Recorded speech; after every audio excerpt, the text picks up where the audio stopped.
Yeah. Taz in the building. Shut up. I'm on Twitter right now, man. I'm telling the world to listen right now. Shout out to Twitter, man. All my followers on Twitter, man. I love y'all, man. How'd y'all get y'all name? Yeah, me, I'm Taz, man. You know? Yeah, Taz, man. So Taz, how'd you get your name, Taz? In my days, we used to smoke Titans. Nowadays, people like, let me get a sweatshirt, let me get this, let me get that. You know, I grew up on Titans and zigzags, and you put them together, it becomes into Taz. There's 3 dots in between my names, T-A-Z. Yeah.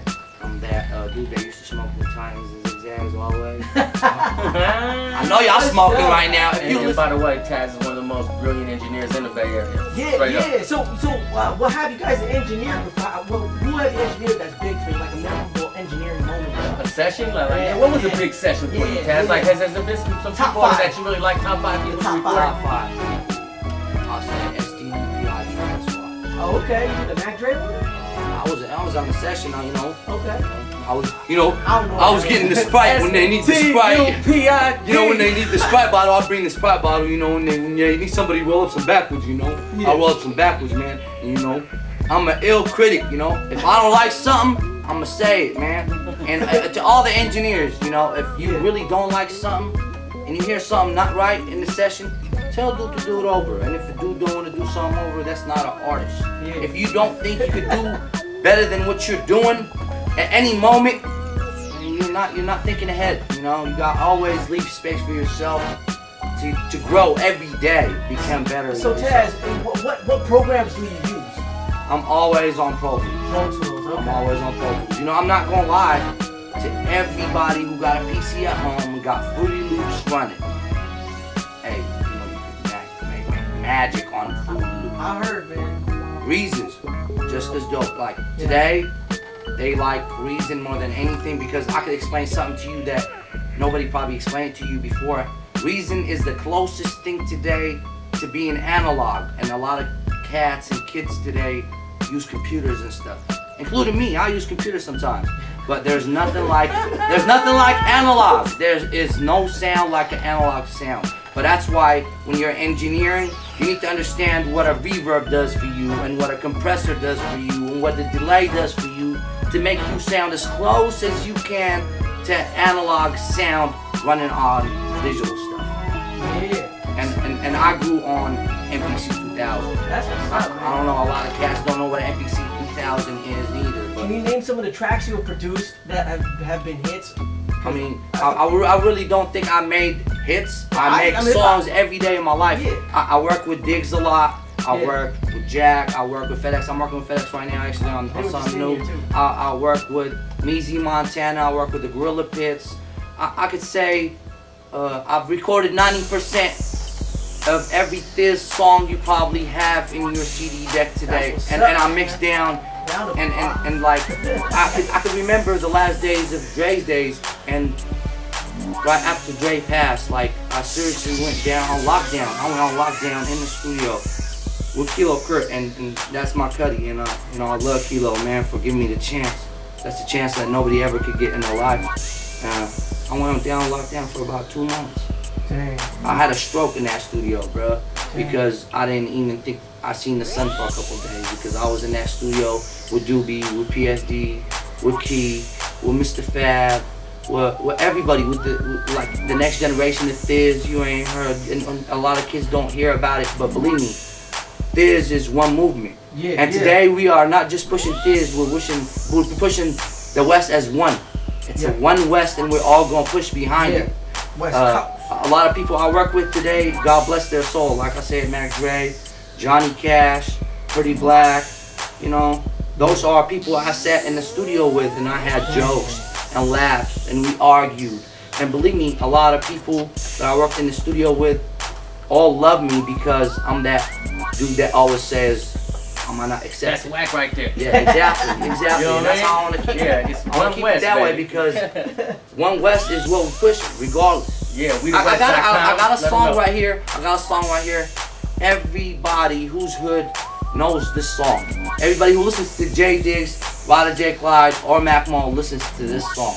And you know, as far as there's a lot of times we didn't have enough time to make sure people who did production on things got them. We was trying to push the movement as fast as we can, so a lot of places people didn't get their credits on stuff, but like I said, I got a song in there if you want to play it for everybody out there.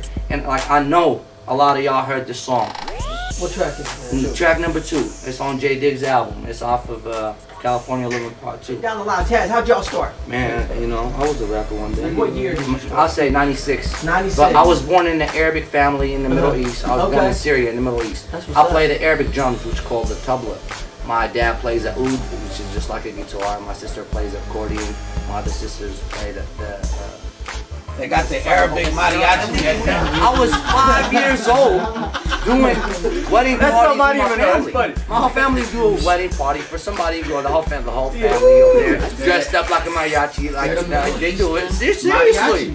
Yeah, we had one of them. One day I seen a technique turntable. I was watching on TV how these kids were just making a drum kick comes off of one turntable, the snare comes off of the other turntable. There's a sound that comes like there's 3-4 turntables and making something that was like, it hypnotized me for a moment. And that's why I went and bought my first technique. But then I went and bought a technique keyboard. Then I went and bought the 4-track and recorded at home with the 4-track. You could even ask Haji Springer himself. So he recorded at Taz's on the 4-track, maybe 98, 99. That's what's He up, recorded on man. 4-track. Then eventually I went to San Jose, started recording.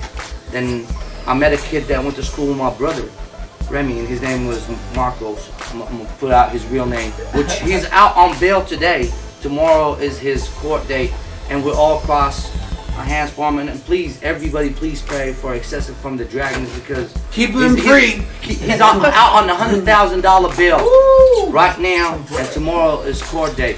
But yeah, I met him, and I heard him and Remy rap at school one day, and I'm like, what was I wasting my time trying to rap the whole time when I got my brother and his best friends are the illest 2 kids in high school, break dances and all that school stuff, spirit stuff. They were the chosen 2 that had all the beesies. Yeah, you know, they already had established what I was trying to establish at the time, you know, but that was a high school time. And I actually took them to the studio, they recorded the first song with me in San Jose, and I think since then we have not stopped, and I will not stop for nobody, and nothing's gonna slow me down. But then I got people from my neighborhood, like the Gorilla Pits, that always held the street side, and believe me, you are nobody if the streets don't support you. And every DJ who do not play new music is not a DJ, and every DJ that never spin on the turntable is not a DJ. Don't think that your computer programs or all your MP3s is what makes you a DJ. That don't make you nothing. So step your game up, go back down in history and put it together, and you'll understand where I come from, where my people come from, and where we're gonna take this. Because where we're gonna take this is further than anything. You just played something. The second song you played was featuring Jacka. It was the Dragons and Jacka on there, and that's off of their new mixtape, which is the Street album, mixed and arranged by the Demolition Men, hosted by Miami the Most. It's called Smokehouse Chronicles Volume 1. Everybody. I will not forget the name of the mixtape I'm putting out. Can I say something? Yeah, go ahead. There's Dragons on Twitter. There's Dragons with the S. Is it Thiz with 2 Z's? Yeah. Come on, if you don't know how to spell Thiz, you ain't from the back. Got it on me. But some people don't understand, so how many albums have y'all pushed or worked on or touched? You know what I mean? Been part of. Oh my God. Part of. Okay, I've been Taz probably like Taz said earlier, he's been part of 90% of every Thiz album. From the Ronald Reagan album, from those 2 albums till now. All the way till now, Till now, like he was 90% involved in all that. Myself, even Diggs' album right now. Yeah, I mean, every Diggs album. You doing things. When Diggs was fresh out, you know, when he got out the feds, Taz was part of that album as well. Believe me, I remember picking up Diggs from the halfway house. What you talking about? What you got going right now, Taz? Tell me what you got going right now. Right now, going on right now. If I tell the world, it would be crazy. Let's go crazy. Remember this, www.myspace.com/SavageDragon.